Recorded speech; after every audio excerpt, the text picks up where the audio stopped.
जितेंद्र जोशी मराठी सिनेसृष्टीतील अभिनय, लेखन आणि दिग्दर्शनात आपली वेगळी ओळख निर्माण करणारे अष्टपैलू कलाकार. जितेंद्र जोशी यांनी नाटक, मालिका, चित्रपट या सगळ्या माध्यमात प्रेक्षकांची मने जिंकली आहेत. जितेंद्र जोशी यांच्या पत्नीचे नाव आहे मिताली जोशी. या दोघांचा विवाह 1 सप्टेंबर 2009 रोजी झाला. या जोडप्याला एक सुंदर मुलगी आहे. तिचं नाव आहे रेवा जोशी.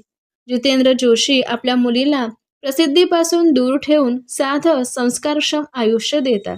जितेंद्र यांच्या आईचं नाव आहे शकुंतला जोशी. आईबद्दल त्यांना विशेष आदर आणि प्रेम आहे. कुटुंब, कला आणि वैयक्तिक आयुष्याचा समतोल साधत आजही जितेंद्र जोशी मराठी प्रेक्षकांचे लाडके कलाकार आहेत. अभिनयातील प्रामाणिकपणा आणि साधेपणा हीच नाही जितेंद्र जोशी यांची खरी ओळख. तुम्हाला सुद्धा यांचे चित्रपट आवडतात का? आवडत असल्यास कमेंटमध्ये सांगायला विसरू नका. धन्यवाद.